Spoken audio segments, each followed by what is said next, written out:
मैं शारदा थानवी आज अपने YouTube चैनल पर करवा रही हूँ प्रश्न बैंक के अंतर्गत ही कक्षा 12th में हिंदी साहित्य के अंतर्गत अति लघुतरात्मक प्रश्न की आगे वाले प्रश्न। कल मैंने आपको एक वीडियो डाला था जिसके अंतर्गत हमने किए थे 1 से लेकर के 35 क्वेश्चन। पूरे प्रश्न बैंक में 70 क्वेश्चन है बच्चों, जिसमें से 1 से 35 तक के मैंने क्वेश्चन आंसर्स कल करवा दिए थे। आज उसके आगे 36 से 37 तक के क्वेश्चन हैं हमारे पास में हिंदी साहित्य के। 36, 37, 38, 39, 40, ये तकरीबन हमारे पास में पूरे के पूरे 70 क्वेश्चन है। 70 क्वेश्चन के आज मैं आपको आंसर्स बता रही हूँ। देखिए 36 नंबर क्वेश्चन जो है आपके पास में, कबीर के अनुसार कैसे व्यक्ति के साथ संगति नहीं करनी चाहिए। कबीर के अनुसार मूर्ख व्यक्ति के साथ संगति नहीं करनी चाहिए। 37 नंबर क्वेश्चन, गेहूं और गुलाब का प्रतीकात्मक अर्थ लिखिए।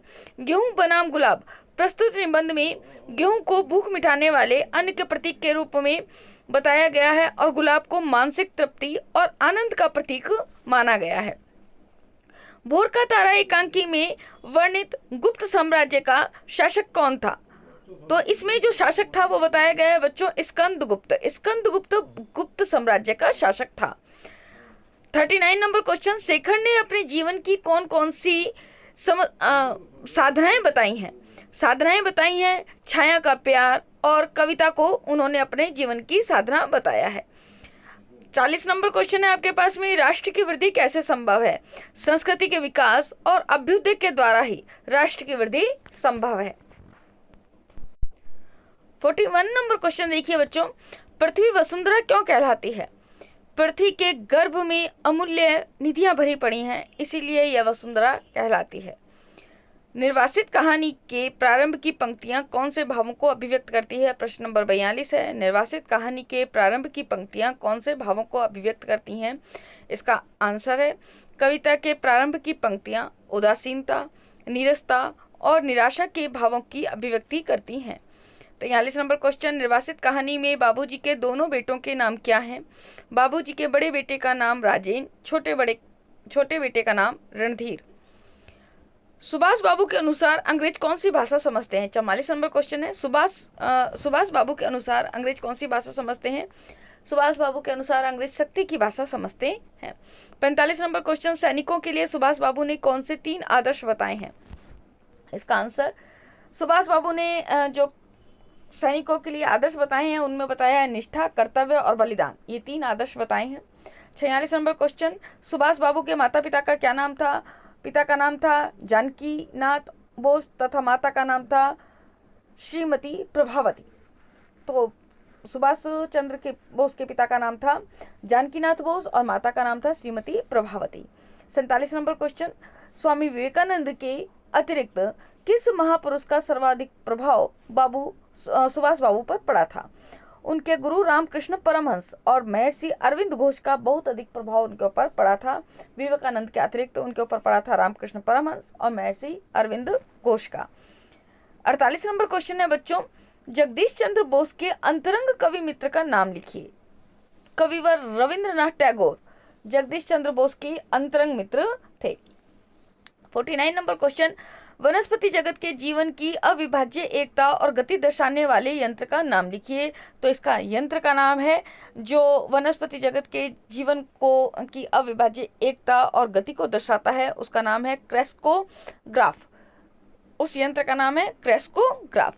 योगी कथामृत किस महापुरुष से संबंधित है? योगानंद जी से संबंधित है। योगी कथामृत है योगानंद जी से संबंधित। लेखक ने जगदीश चंद्र बोस का परिचय किन शब्दों में प्रस्तुत किया है? लेखक ने जगदीश चंद्र बोस का परिचय देते हुए कहा है कि वे ऋषि तुल्य महान वैज्ञानिक मेरे घर के पास रहते हैं। वे गंभीर प्रशांत और एकांत प्रेमी वनस्पति शास्त्र के ज्ञाता थे। वे बहुत ही विनम्र और शिष्ट भी थे। तोरमाण कौन था? यह है आपके पास में 52 नंबर क्वेश्चन। तोरमाण हुणो एक प्रकार की जाति है, हुणो जाति का सरदार था। रेखा चित्र विधा किसे कहते हैं? साहित्य में बहुत अलग अलग तरह की विधाएं होती हैं, जिसमें रेखा चित्र आता है, रिपोर्टाज जाता है, जीवनी, आत्मकथा, बहुत सी विधाएं आती हैं अलग अलग। तो रेखा चित्र विधा साहित्य में कैसी विधा है इसको परिभाषित करना है। रेखा चित्र गद्य विधा है, गद्य की विधा है, पद्य की नहीं है। तो रेखा चित्र जिस गद्य रचना में थोड़े से शब्दों में किसी वस्तु या घटना का चित्रण कर पाठक में संवेदना जागृत की जाए उसे रेखा चित्र कहते हैं। ये परिभाषा हो गई रेखा चित्र की। अब देखिए जो आपके पास में 54 नंबर क्वेश्चन है, आत्मकथा विधा को परिभाषित कीजिए। इसका उत्तर है, लेखक स्वयं अपने जीवन का सिंहावलोकन करके जब व्यापक पृष्ठभूमि व अपने जीवन का महत्व दिखलाता है तो उसे क्या कहते हैं, आत्मकथा कहते हैं। राष्ट्र के स्वरूप निर्माण में प्रमुख 3 तत्व कौन कौन से हैं? प्रथम तत्व है भूमि, द्वितीय तत्व है भूमि पर निवास करने वाले मानव अर्थात जन, तृतीय है जन या मानव की संस्कृति मिलकर के राष्ट्र का स्वरूप बनाते हैं। 56 नंबर क्वेश्चन, संस्कृति का अमित भंडार कहाँ भरा हुआ है? तो इसका आंसर देखिए बच्चों, संस्कृति का अमित भंडार लोकगीतों व लोक कथाओं में भरा हुआ है। 57 नंबर क्वेश्चन, जागरणशील राष्ट्र के लिए आनंदप्रद किसे माना गया है? तो इसका आंसर है, पृथ्वी का सांगोपांग अध्ययन जागरणशील राष्ट्र के लिए बहुत ही आनंदप्रद कर्तव्य माना गया है। तो पृथ्वी का सांगोपांग अध्ययन यानी कि पृथ्वी के अंग अंग का अध्ययन करना राष्ट्र के लिए, किसी जागरणशील राष्ट्र के लिए बहुत ही आनंदप्रद कर्तव्य माना गया है। कवि ने श्री राम और रावण में किस प्रकार का अंतर बताया है? तो इसका उत्तर है, कवि ने श्री राम को सूर्य के समान बताया और रावण को जुगनू के समान बताया करके इनके मध्य, दोनों के बीच में बहुत बड़ा अंतर बताया है। मंदोदरी श्री राम को क्या समझती थी? वह श्री राम को साक्षात परम ब्रह्म समझती थी। रहीमन भंवरी के भय में, भंवरी का क्या अर्थ है? भंवरी का अर्थ है विवाह के फेरे या भांवर से है।